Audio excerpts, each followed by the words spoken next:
here. Good morning. Good morning. Buenos dias. Bon matin. What else is there?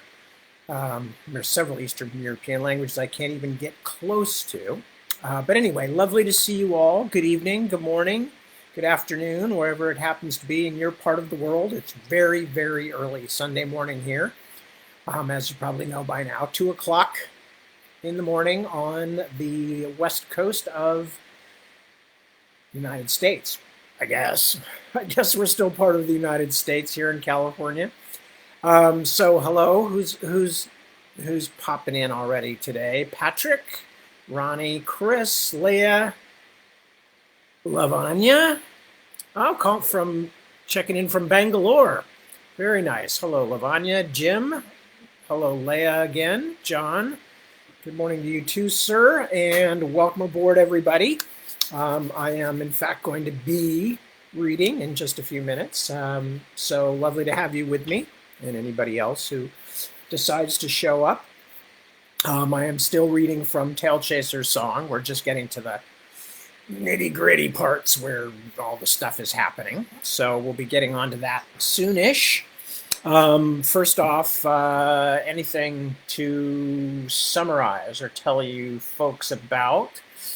I'm just hanging out at home and working as usual. The fires that were burning very close to us and which were making the air here smell like, like when the wind changes on your campfire and all of a sudden you get the smoke right in your face. It was that way for some days here.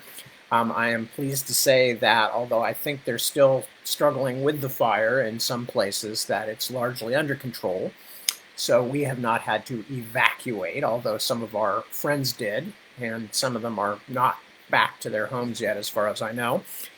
I'm going to be checking in with one of them tomorrow, which will give me some information on that. But we are okay in terms of the fires and things, and we never had to evacuate. So we're happy about that. I'm just doing the usual. We're all, of course, still in pandemic lockdown.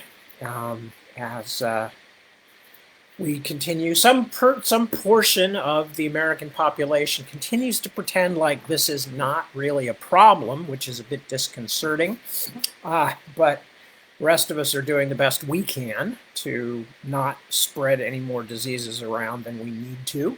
I always kind of believe that it's a good idea not to spread diseases around. And in fact, I used to believe it was not even a good idea to spread imaginary diseases around. So I stayed home from school a lot when I was a kid. I'm sure I've got something, Mom. You better keep me home today. Wouldn't want to give anybody my cold. So, but hey, when I was a kid, that was like the only time you ever got to watch the television programs that you wanted to watch. Because, of course, because of my extreme age, I grew up in the age of only having one device that delivered televisual content in the entire household. And in the evenings, everybody had a say in what was going to be watched. But if you were home from school sick, you could watch whatever you want.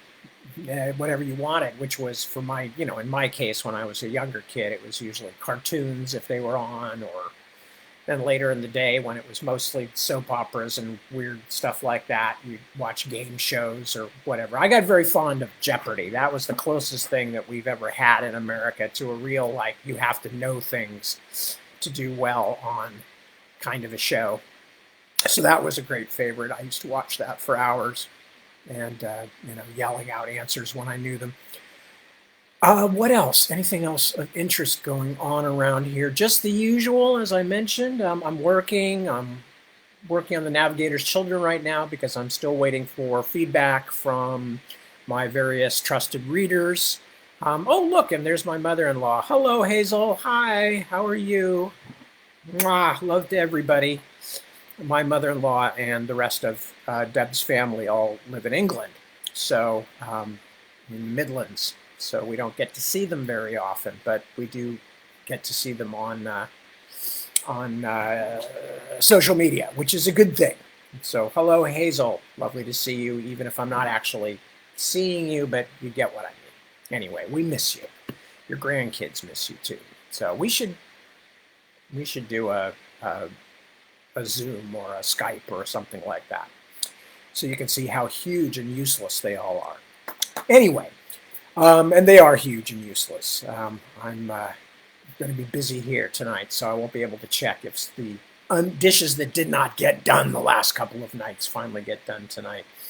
If not, I'm going to be one grumpy pappy. But let us not ask for problems before those problems actually happen.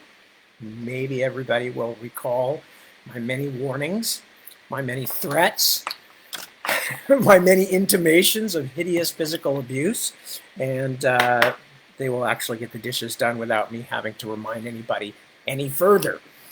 Meanwhile, we are all doing pretty well. I hope the same is going for all of you. It's been a tough year. A lot of tough things. We've had a lot of friends who are going through illnesses and health problems. And of course, you know, it seems like every time you look at the news these days, somebody has died or is very sick from something. Maybe most of them are not COVID related. There's a lot of people whose passings, though, have still been very sad. I'm sure most of you all heard about Chadwick Boseman, which, you know, so young and had apparently been fighting so long against cancer, and heartbreaking. But life goes on for those of us who are still here and intend or will do our best to continue to be here. And those of us who are here have things to do. And what I have to do tonight is to read. And that's what I'm going to do. So we are continuing with Tailchaser Song. We were actually in the middle of chapter 21, or near the end of chapter 21, but I sort of ran out of time. So I had a little place to stop, and I stopped. But basically, to bring you up to date, if you missed the last one or something like that, Freddy Tailchaser and his friends have been captured by the creatures in the Mound, which is also known as Vastnir. The Mound is ruled over by a truly terrifying character who is essentially one of the old gods of the cat folk, along with his brothers Virar Whitewind and Tanglor Firefoot. Grizraz Hearteater was one of the very firstborn of the Allmother, Mirslar Allmother, and as you probably know if you've been listening, he is still alive and is apparently the one who's in charge of this mound and has a number of very disturbing kinds of servants, including the Claw Guard, who are the sort of big, nasty bully boy types, and the Tooth Guard, who we don't know much about except they're hairless and unpleasant, rather like me, and the Bone Guard, about which we know almost nothing. So Tailchaser, Pouncequick, and the Mad Cat Eatbugs have been captured. Roof Shadow, their friend, has escaped, but she has not yet left the area. And Tailchaser has just had a horrible meeting with Hearteater himself, but has survived it and is being forced essentially into slave labor, digging more tunnels, because Vastnir is a mound, but underneath the mound is a honeycomb of tunnels going off in all directions. Anyway, so we have just gotten to that point where Tailchaser is essentially being worked as a slave laborer. Poor kitty. Many hours later, Bitefast came to take Pouncequick out to dig. Bitefast's face was swollen, Scratchnail's punishment for laxity. Eatbugs could not be roused from sleep, and the limping Claw, in a foul temper, bit the old cat on his matted ear hard enough to draw blood. Eatbugs still did not wake, although the shallow rise and fall of his chest showed that he still lived. Irked by this failure, and perhaps fearful of more punishment, Bitefast treated little Pouncequick in brutal fashion as he forced him out to labor. Pounce was assigned to a slave work gang and spent long periods of hot, breathless time scrabbling at dirt walls with his small paws. Oh, that's one thing I forgot in my précis, my synopsis to start with, which is Tailchaser is being kept separately from Pounce Quick and Eat Bugs because the Scratch Nail thought he recognized something in Tailchaser that Heart Eater would want to know about. But Heart Eater has essentially dismissed it and said, he's nothing. Anyway, what seemed like days went by. Pounce Quick's world narrowed to a repetitive nightmare of digging, followed by solitude in a tiny cave at the end of the work period. Eat Bugs remained in a stupor, not rising either to eat or pass membre, and showing only occasional movement. Their claw guard captors decided that he had given up his will to survive and left him undisturbed in the small rock chamber when Pounce was harried forth to the excavations. One day, while being led by Longtooth through the massive cavern that stood behind the greater gate of Vastnir, Pounce Quick thought he saw Tailchaser. The cat who appeared to be his friend was with a large press gang of slave folk and appeared bound for one of the outer tunnels. Pounce Quick called out excitedly, but if it was Tailchaser, the distance was too great, for the cat with the white star on his forehead did not turn. Pounce Quick received a stinging paw slap across the muzzle from Longtooth and was kept longer at his digging than usual. When he was returned to his jail that night, Pounce Quick began to seriously consider the fact that he might never see Tailchaser again. He had already lost Roof Shadow. He saw no way that he could ever escape from the mound. Up until that moment, he had hoped, deep in his mind, that the whole experience was a bad dream, a phantom. But finally, Pounce Quick realized his eyes were open. He knew now where he was. He knew he would remain there until his death. There was something curiously liberating about this knowledge. In a way, it was as if somewhere deep inside a part of him had been set free to run beneath the sky, leaving only his body behind. For the first time since being taken by the claw guard, he slept peacefully. In the shadow of the trees at the edge of Ratleaf Forest, with the sun of smaller shadows dim and remote in the winter sky, Roof Shadow looked out across the dim valley at the squat shape of the mound. Although she was now well enough to travel, the twinge in her hind leg almost gone, she had felt impelled to come for one last look down on the agent of her unhappiness. Vastnir crouched like a living thing, waiting for its proper moment to rise up and strike. She felt its pulse working in her stomach, nauseating her. Roof Shadow wanted nothing more than to turn now and go. Somewhere, she knew, there were forests untainted by this blight. Clean, deep forests. If the sickness spread, well, there were places it would not reach in her lifetime. All through the dark afternoon, Roof Shadow looked down upon the hated mound. When darkness came, she found a hiding place and slept. At first light, she was staring down at Vastnir again, thinking. Chapter 22. I feel the link of nature draw me, flesh of flesh.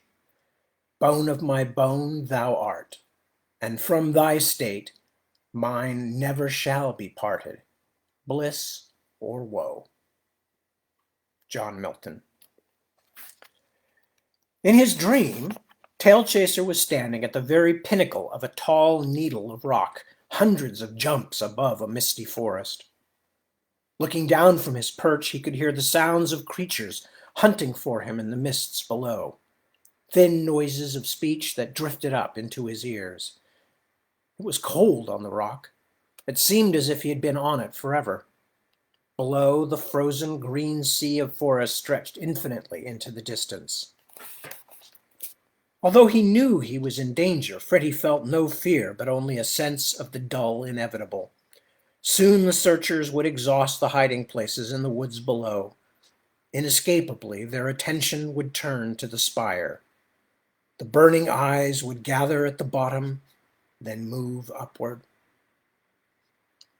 Looking out into the swirling fogs that blurred the separation of earth and sky, Fritty saw an odd pattern in the vapors, a strange, spiraling nexus. With the speed and completeness natural to dreams, it resolved itself into a white cat, spinning and spinning as it approached his eyrie. It was not the white cat of his first home hallucination, though. As the revolving shape neared, it became Eye Shimmer, Oilvares of the first walkers. Hovering before Fritty, Eye Shimmer sang out in a high, keening voice, "Even the Garin fears something. Even the Garin fears." Suddenly, a great wind blew up, setting the mists dancing. Eye Shimmer whirled off into the blackness. The wind swept through the trees and around Tailchaser's rock. He could hear sounds of fear and despair from the hunters below. Finally, there were only the rushing fogs and the roaring of wind and lost voices. Tailchaser awoke on the hot, moist floor of his prison, mired in the sleeping bodies of his fellow captives. He tried to hold on to the dream shards that were even now melting away like frost in the sun. Eye Shimmer. What had the Oilvares told him that day, so long ago? They had been taking leave from Quiverclaw and his first walkers. Everyone flees from the bear, but sometimes the bear has bad dreams.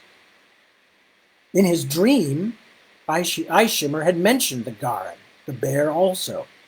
But what did it mean? Surely nothing about a real Garin. Everyone flees from the bear. Could it mean Hearteater? Bad dreams? Was there something that even Lord Hearteater feared? What? Fritty's thoughts were interrupted by the arrival of the Claw Guard. In the ensuing confusion, the reluctant rising and the scramble up the entranceway to a meager breakfast, Tailchaser's dream faded back into his mind, dissolved by cruel reality. Above ground, an eye had opened, shut, and opened again since Fritty had come to Vastnir Mound. The brutal routine, harsh punishments, and hideous surroundings had pounded most of the resistance from him. He rarely thought of his friends. His inability to help them or himself was as terrible as his imprisonment. To dwell on it was more galling than to sink into the mud with all the others, to fight over grubs and squabble over a place to eat, and to keep an eye open at all times for the Claw Guard or the Tooth Guard. It was easier not to care, to live from moment to moment. Once a muted hiss had run through the ranks of the tunnel slaves. "The Bone Guard is coming!" The rustling shadows had come forward from a disused tunnel, and the light had seemed dim. All of the other captive folk had thrown themselves to the ground, their eyes tightly shut. Even the Claw Guard had looked nervous, fur bristling. Fritty had felt a momentary urge to remain standing, to face up to whatever awful truth scared even their hulking captors. But as the strange voices and the cloying, spicy smell had wafted toward him, his legs had become weak and he too had sunk down, not looking up until Hearteater's chosen were gone. Thus, in the large things and the small, little by little, Fritty's spirit was broken to the mound. Small alliances were made among the captives, the cat's natural aloofness giving way under the strain of the situation. But these comradeships were transitory, gone with the first dispute over food or room to stretch out for a moment. There were few diversions and very little cheer. One endless night, though, as the captives lay in their underground cave, someone called for a story. The audacity of this request made several captives look around fearfully for the Claw Guard. It seemed as though someone would move to prevent such a straightforward pleasure as this. Earnotch, a battered old tabby from Rootwood, agreed to try. For a long time he stared intently at his paws, then, with a last quick look to the entrance shaft, began. Once, long, long ago, long ago, Lord Firefoot found himself on the shores of the Kusef, the Big Water.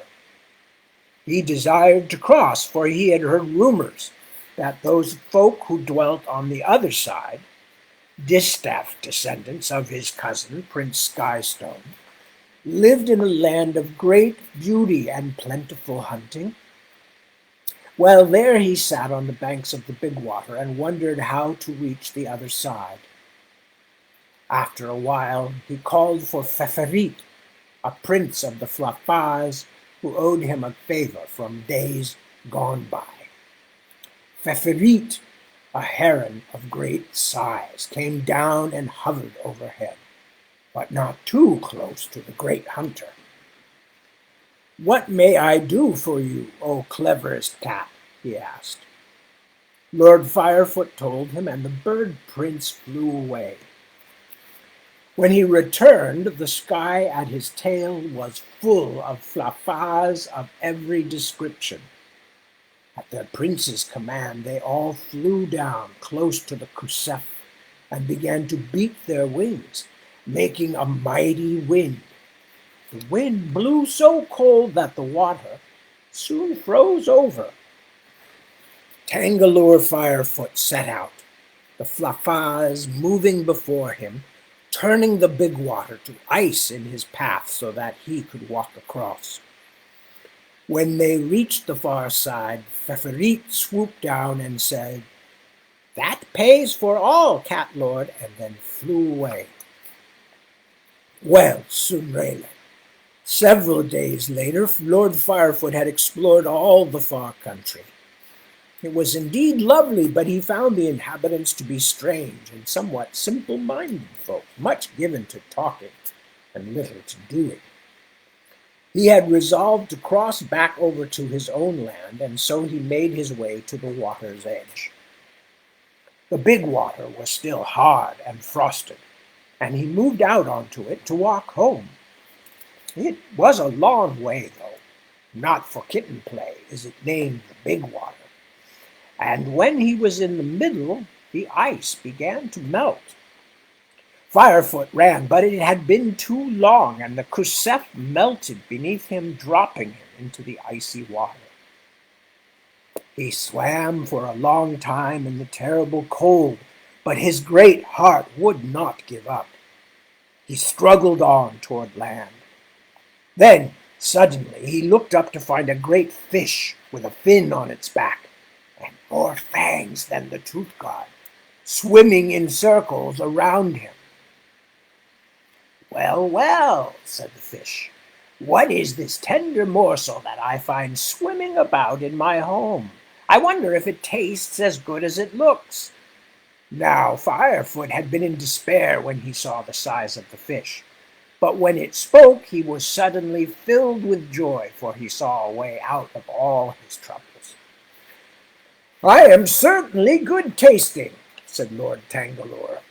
"All of the swimming cats are tender in the extreme. It would be a shame, though, if you ate me." "And why is that?" said the immense fish, swimming closer. "Because if you devour me, there will be no one to show you the sunlit cove where my people live and sport in the water all the time, and where a great fish such as yourself could eat and never have his fill." Mused the fish.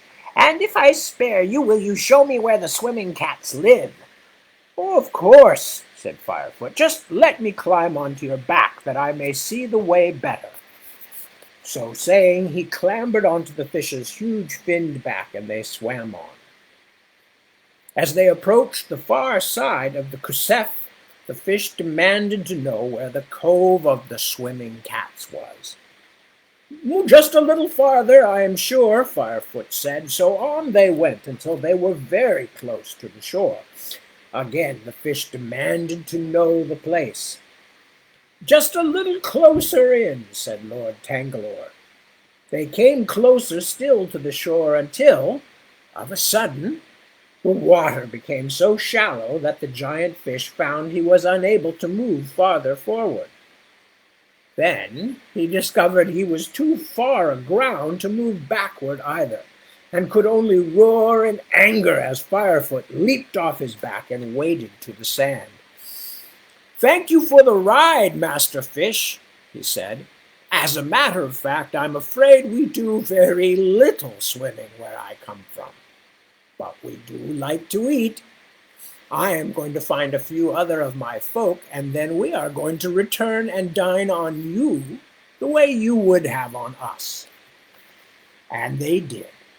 This is why, from that time forward, no cat has willingly entered the water, and we eat only those fish we can catch without getting wet. The prisoners laughed as Earnotch finished his story song. For a moment it was as though all the rocks and earth between those folk and the sky had melted away, and they were singing together beneath Mirslar's eye. The mound never slept. Like a hive of maddened insects, the labyrinth of tunnels and caves was alive with strange forms and unheard cries. The pale light of the luminous earth made the main corridors and caverns a shadow play of teeming, flickering ghosts. Elsewhere there were unlit paths, as dark as the spaces between worlds. But even in these black, desolate places, unseen shapes moved and sourceless winds blew. The mound had not been long in the eye of the sun. Scarcely half a dozen seasons had swept by above, since the blistered earth of the valley floor had first begun to rise, swelling like a tree limb seeded with wasps' eggs. Like the wound it resembled, the mound covered on the surface the deeper and more profound disturbance below. Leagues and leagues of tunnels, stretching out in capillary profusion, passing away through the soil, beneath hill and forest and stream, in all directions like a stupendous hollow spider's web. At the center of the web, beneath the blunt dome of Vasnir, the cruel, incomprehensible spider tested the strands, his body gross and immovable, his mind questing out to the limits of his spreading dominion. Grizraz Heart-Eater, born of Goldeneye and Sky Dancer, corrupted beneath the earth since the world was young, felt his time approaching. He was a force, and in a world scaled down by the passing and lessening of the firstborn, he was a force to which no other could now compare. In the heart of his mound he lay, and his creatures multiplied around him, spreading outward. The tunnels, too, were spreading, riddling the surface world from below. Soon there would be no place so remote that it would exceed his grasp. And the night was his. His creatures, created in the dark of the earth, ruled the darkness above as well. When the last threads were complete, he would also rule the hours of brightness. All he needed was time, only a slim moment in comparison to the eons he had waited and schemed and burned. What could impede him now, so near to final sunset? His family and peers were gone from the earth without trace, except in myth and reverence. He was a power, and where was the power that would come against him? His inexorable, cold intelligence weighed these arguments and found them solid. But still he was not free of a smallest, most insignificant mote of unease.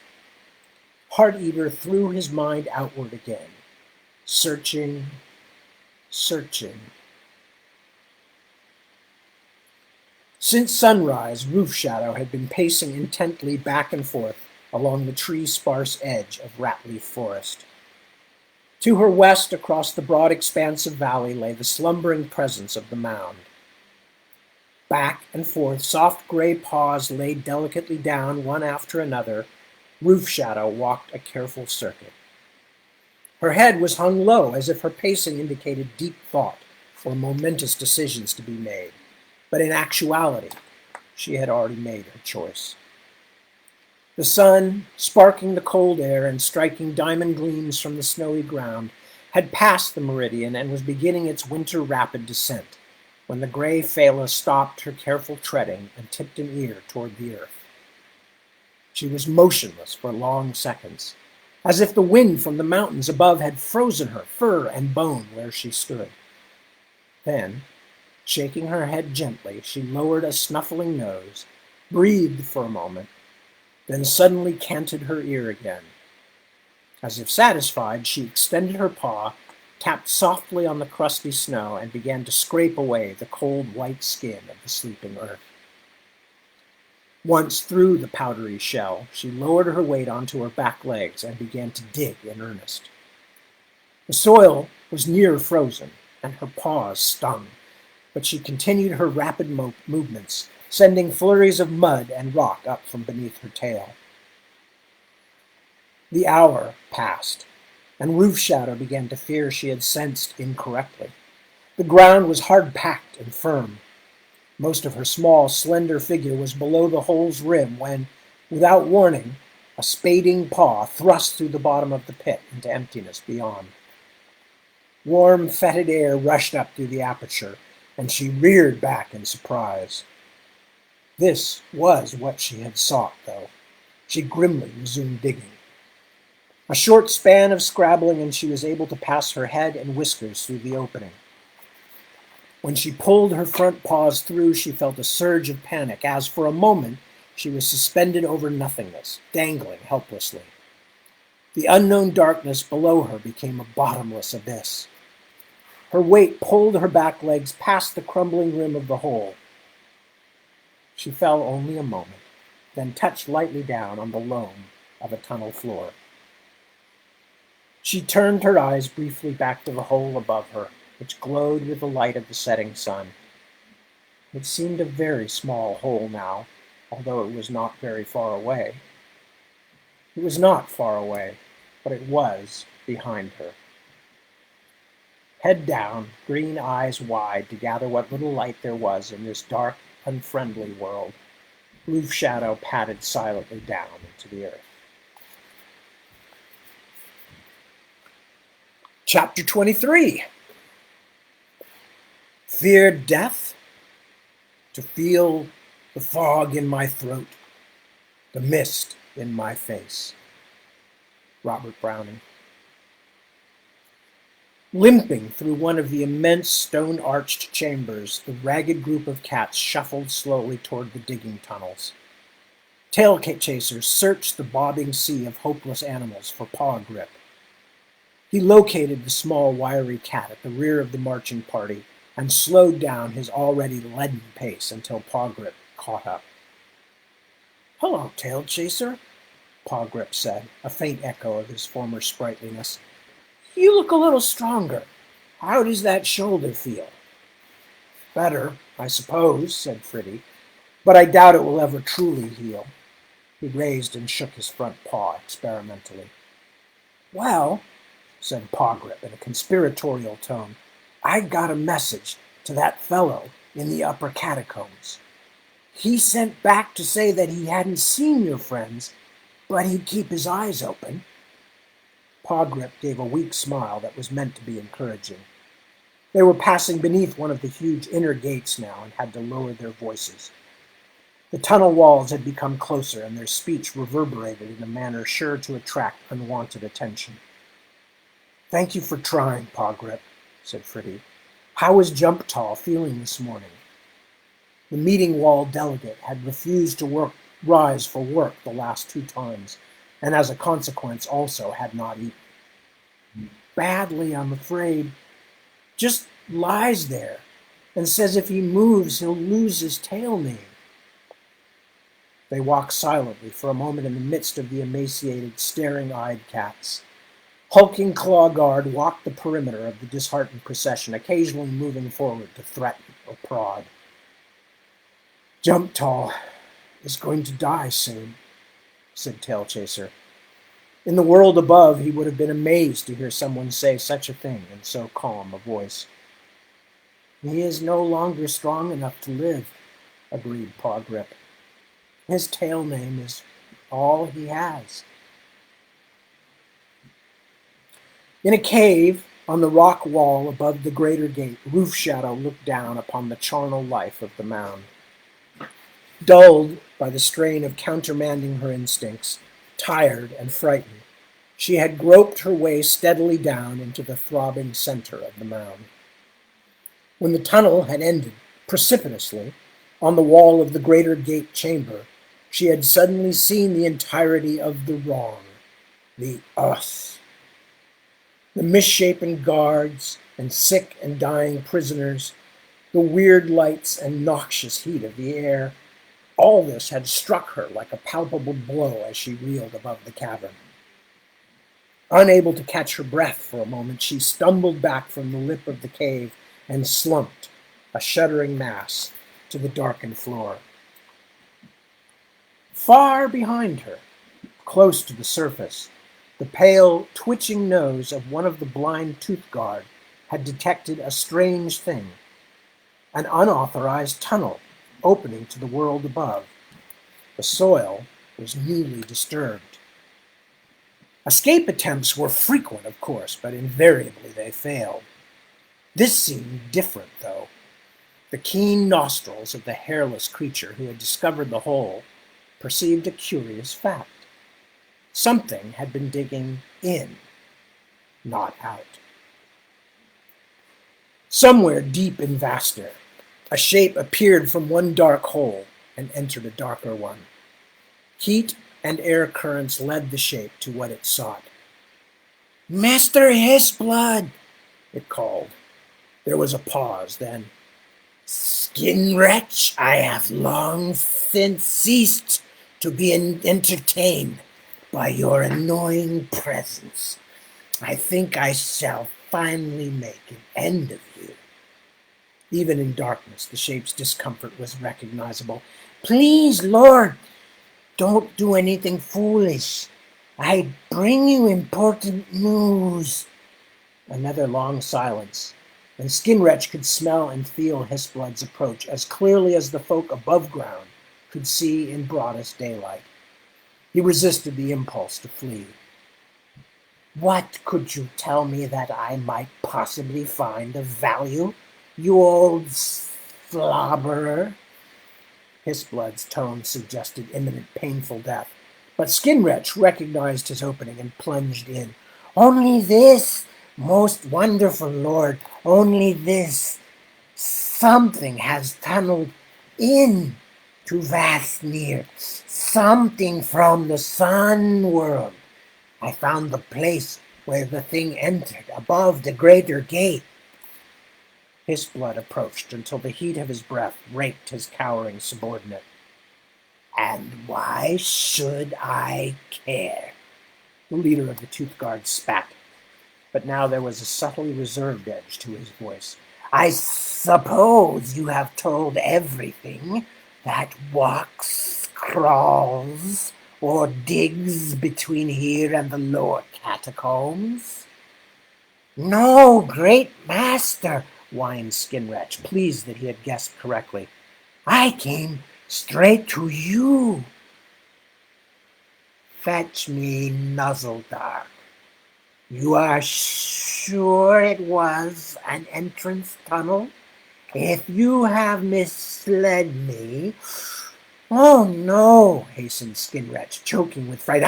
I'm positive, Lord, absolutely sure." "Then I shall call on Bast Imret," said Hisblood in a cold, satisfied voice. "You will involve the Bone Guard," quailed Skinwretch. Hisblood's teeth snapped, drawing blood from his furless skin. "Imbecile! How dare you even draw breath in my presence? Get out of my smell, you lick slobberer. Get Nuzzledark, then go and crawl under a stone somewhere until I have forgotten that you exist. Gasping, Skinwretch fled back into the lesser darkness. Hissblood licked his naked chops. Trudging back from the excavations in the company of the other tunnel slaves, a bone-weary Tailchaser looked up to see the dark figure of Scratchnail pacing beside him, cruel smirk thinning his black lips. "Breathe-ow, Starface," said the Clawguard mockingly. "How are you getting along in your new home?" Tailchaser did not answer, but continued walking. Scratchnail did not seem offended. "Still have your pride, do you? Well, that too will be attended to. I haven't forgotten you. Not at all." Scratchnail stopped for a moment to stretch, his mottled belly touching briefly on the cavern floor. Finished, he caught up to Fritty again in an easy lope. "We'll have plenty of time for a chat later," he grated. "I just thought I would come by to make sure you're still getting your daily constitutional. Wouldn't want you to get fat and complacent, would we, my little slug?" Scratchnail stared hard at Tailchaser's stoic posture, then continued in a lower tone. "Something is going on just now. All of Hissblood's little blind salamanders are dashing about as if their nasty little tails were on fire. I just wanted you to know that I'm going to keep an eye on you no matter what's happening. I have a feeling this may involve you. I don't know why. Don't bother to look innocent. Just remember this. I'm going to find out about you. I'm going to figure out your secret." Scratchnail turned. "Good dancing, sunworm." The Clawguard trotted off. Fritty stared at the ground as he heard Scratchnail's heavy feet padding away. He could only wonder what he was going to be made to suffer for next. In his cave, only the motionless, unconscious form of Eatbugs for company, Pouncequick was in the throes of a waking dream. Although his eyes were closed, he felt as though he were seeing as clearly as ever he had in the world above. He felt himself standing once more upon Slender Leap Ford, the caterwaul roaring and thrashing beneath him. From his vantage point on the rock span, he could see the mound in all its squat oppressiveness. A hole appeared in its side, and a line of dark shapes emerged. They moved in a strange dance, stiff with malice and alien purpose. Pouncequick then heard a loud trumpeting sound, as if the sun itself had found a voice. The dark figures broke apart. They scurried in disarray, then fell to the ground and passed into the earth. The rushing of the caterwaul became louder now, and from out of the waters stepped a great white form whose outlines were shifting and unclear. It walked across the valley. Where the black dancers had fallen and been swallowed up, trees and flowers burst full-grown from the earth. The white figure moved to the mound, and at its touch, the vast cairn opened up, revealing itself as a great black rose, petals shot through with the colors of sunset. In this glowing light, the white figure dwindled. No, did not dwindle, but was transformed into a mist and rose upward. Suffused with a sense of peace, feeling himself lifted with the dream mist, Pouncequick did not realize for some time that he was being shaken. He unwillingly opened his eyes and saw the bony, sullen face of Longtooth, mouth a snarl. "Oh no, not you too. Bad enough the other one," the claw rasped, indicating Eatbugs. "Get up. Let me have a look at you." He gave Pouncequick a cursory nose-to-tail inspection. Longtooth then looked over his shoulder, then turned back to the youngling with a sour face. "Scratchnail wants me to keep a close eye on you. The whole mound's in an uproar because Someone got in who wasn't supposed to. I feel sorry for the stupid Memre when they get their claws on him." With a look of ignorant pleasure over the probable fate of the intruder, Longtooth settled down on the cavern floor. Pouncequick, although he closed his eyes again, had lost his inspiring dream. Dimly, he heard many creatures passing in the tunnels outside his prison. Tailchaser looked uncomprehendingly at Paw Grip. "What?" he asked groggily. "One of the new folk wants to talk to you." "Don't ask me," said Paw Grip, shaking his head. "Over by the entrance shaft." Paw Grip wandered back to his sleeping spot. Fritty, stretching, felt the ache in his shoulder and the thin pain of hunger in his belly. Stepping as carefully as his tired legs would permit, he made his way through the clutter of sleeping, groaning bodies. Near the front of the large prison entrance, squeezed against a wall, near the front of the large prison cavern, squeezed against a wall near the tunnel entrance, a small gray cat was huddled into itself. As Fritty approached, he could hear commotion drifting down from the upper levels. The small cat seemed to be shivering. "My foul," he said to the newcomer with weak amiability. "I'm Tailchaser. I heard you—" He broke off in mid-phrase, whiskers twitching. This new cat looked very familiar, even in the near darkness. "Roof Shadow!" he gasped. His mind whirled. Had she been here all along, working in the mound? Was it really her? "Quiet!" hissed the Phala. Still marveling, he leaned forward and scented her nose, her flanks. Roof Shadow. As he dreamily sniffed, she flicked him on the nose with her paw. Like an embarrassed kitten, he straightened up, looking wildly from side to side. None of the other prisoners were paying the slightest attention. Nevertheless, he hunkered down so close that his whiskers tangled with Roof Shadow's and began ardently grooming her. Quietly, and with a tongue full of fur, he asked, "How did you get here?" "I dug into one of the tunnels," she said. Though she spoke with composure, her sides heaved. It must have been terrible for her, Fritty thought. Lost in this place, searching for one cat in the midst of countless others. "How in the name of Mirslar did you find me?" he asked, still grooming. "How did I what? Find you? I don't really know, Tailchaser. I just knew that I had to. I can't even explain right now. I can't even think. Would you stop that?" She bristled, and he ceased cleaning her coat. "We don't have time," she continued. "We have to get out of here. I think they're looking for me." She stood, and her legs trembled a little. Tailchaser did not comment, but rose also. "We can't leave without Pouncequick," he said. Suddenly, and unexpectedly, he thought of Hushpad, the object of his quest, for whom he had left the meeting wall so long ago. Could she be here somewhere also? Was she still alive? He thought of Heart Eater's grisly throne and felt suddenly small and helpless. "Do you know where he's being kept?" asked Roof Shadow. He turned to look at her.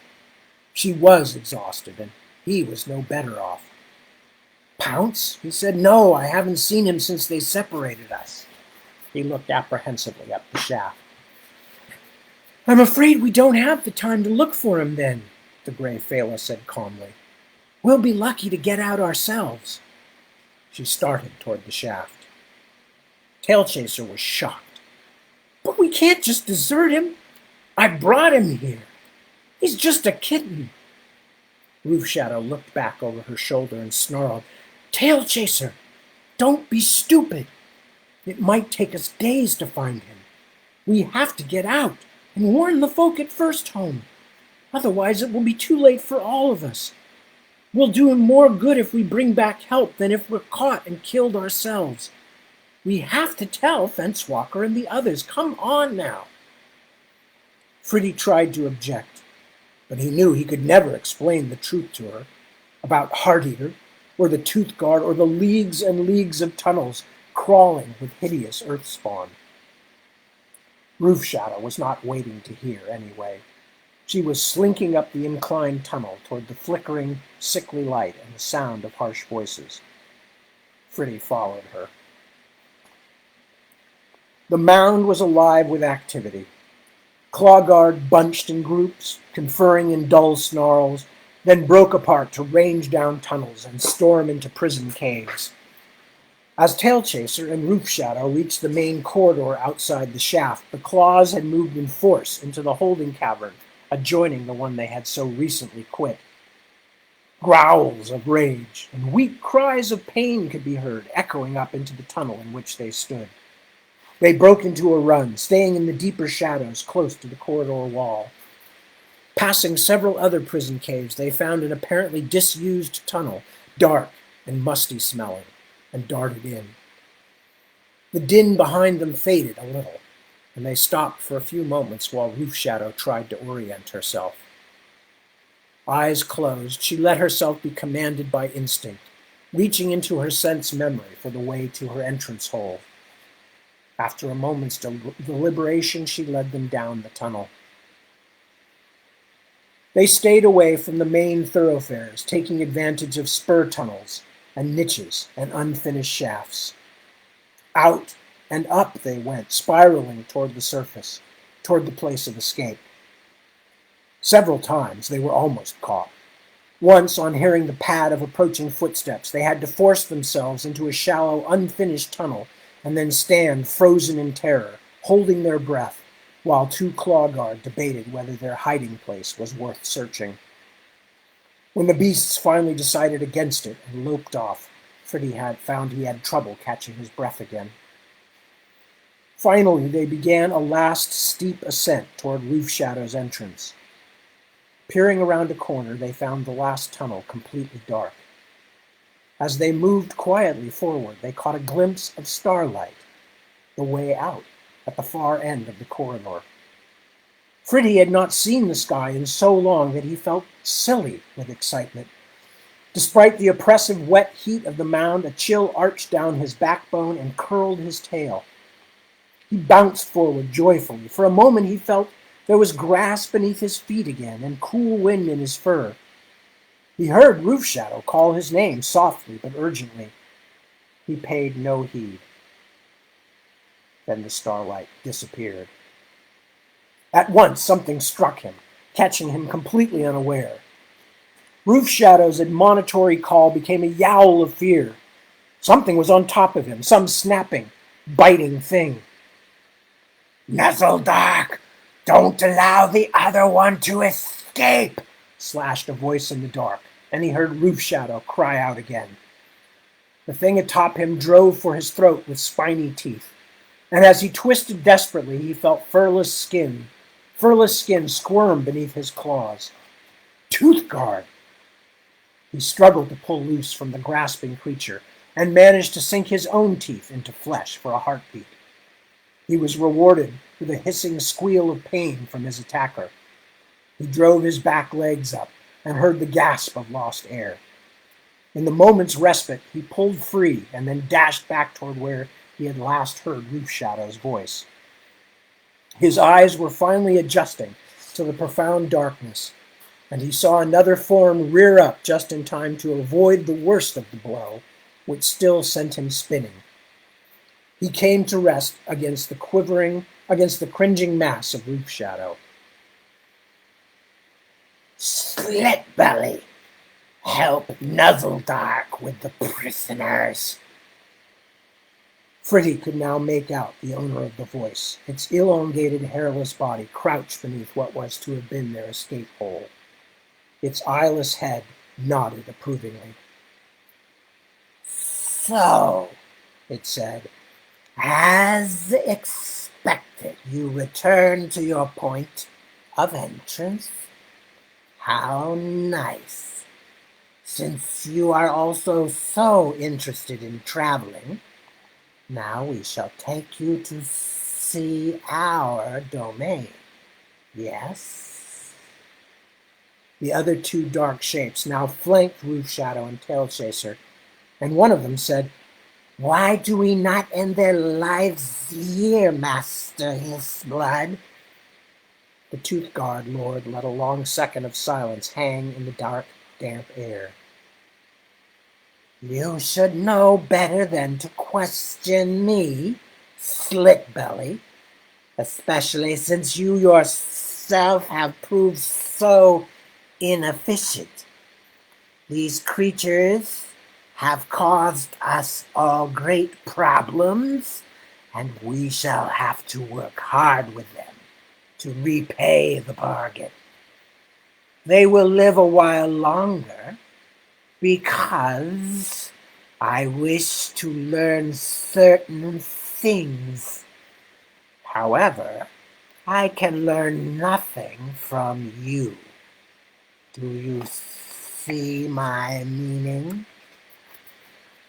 Slitbelly was gagging on his answer when a dark shape hurtled out of the tunnel from behind Tailchaser and Roof Shadow, knocking the two Tooth Guards sprawling. Not waiting to discover the identity of their mysterious benefactor, Fritty and the Phala sprang to their paws and raced back up the corridor. Behind them they could hear snarls and cries and the sounds of vicious combat. Above it all, the mad voice of Hissblood was screeching, "Stop them! Stop them!"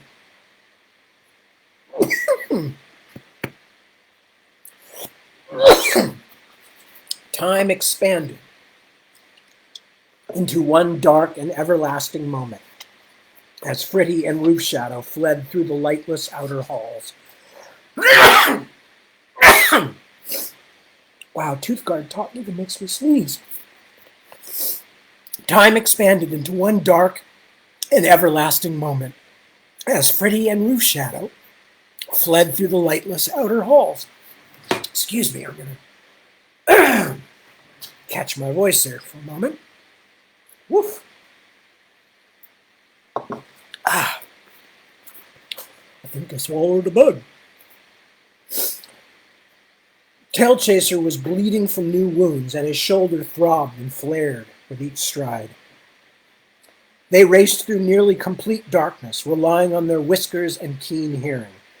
These shafts were almost devoid of the luminous earth that lit most of Vastnir. They stumbled against stones and over roots in the floor. Several times in their panicked flight, they ran into earthen walls, rose, and ran on. Eventually, they had to slow down. They were completely lost and had passed an uncountable number of branched tunnels in the darkness.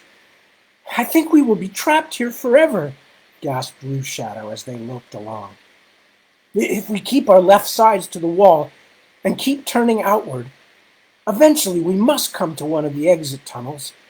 At least I hope so," wheezed Tailchaser. "Anyway, it's the only thing I can think of." Faint sounds whispered up from holes and cross tunnels.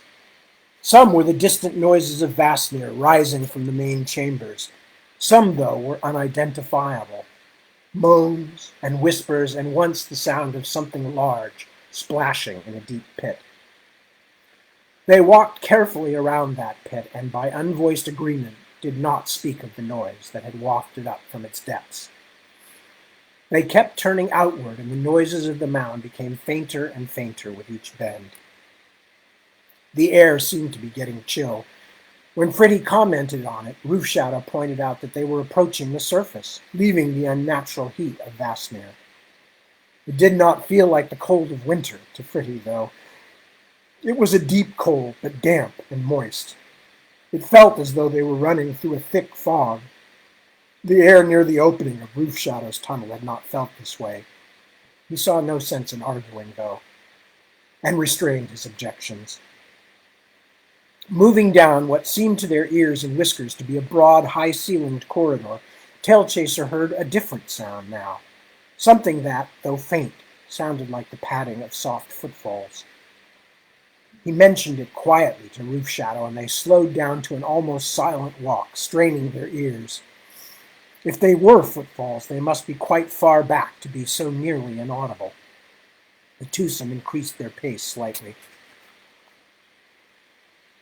The hallway, such as it was, narrowed suddenly, and they found themselves in a low tunnel so quickly that Tailchaser cracked his forehead against the roof.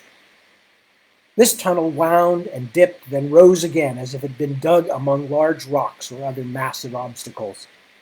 Fritty and Roof Shadow crouched low to the ground and reduced their pace to a near crawl. Finally, the burrow opened out into another wide, well-planed chamber. They had progressed several steps when Tailchaser noticed a difference. "Roof Shadow!" he hissed excitedly. "There's light!" There was, although it was noticeable only in contrast to the dense blackness through which they had passed. The glow came from around a corner at the far end of the massive hallway, faint and indirect. It did not seem to have the same quality as the luminous earth. "I think we're near the way out," said Roof Shadow, and for a moment Fritty thought he could see the gleam in her eye. They broke into a fast walk, then a run, able now to see the obstacles, massive tree roots and stones which loomed black against the faint gleam at the end of the great hall. The air was still chilly, but drier. Dust was everywhere, so much dust. He had bounded ahead of Roof Shadow, who reared suddenly, crying, "Tailchaser! Something is foul here!" Then one of the black shapes between them rose up, and with the movement the air was suddenly full of a sickly, spicy odor. Roof Shadow squeaked, a strange throttled noise, and Fritty stumbled to a halt. Both cats stood as though paralyzed. A dry voice, like the sound of branches rubbing together, issued from the dark shape. "You shall not pass," it said. The words were faint, as if spoken from a great distance away. "You are the Bone Guards now." And that's where I'm going to stop. A similar amount of pages from the end, just like last time. But I'm losing my voice, kids. I am losing my voice, darlings and hamburgers, as well as I think I swallowed a bug. No, I didn't swallow a bug, but I definitely did something to myself there. Made me snooze, made me snore, made me cough. I think it's cat hair. I gave my daughter our office air purifier thing, and I haven't had it for several days now. And there's cat dander floating around in here. Fortunately, I'm not allergic, but it definitely at times I notice it. Anyway, enough of that.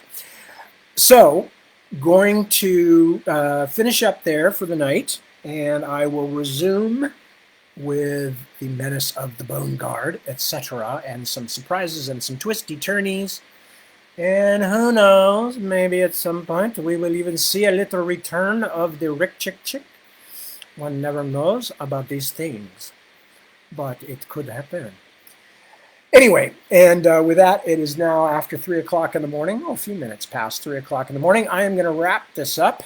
And so, as I always do, I want to urge you all to be good to yourselves and be good to your loved ones, friends, and neighbors around you, especially during the pandemic, especially at a time of political anger, much of it justifiable, and all kinds of other troublesome and tribulating things.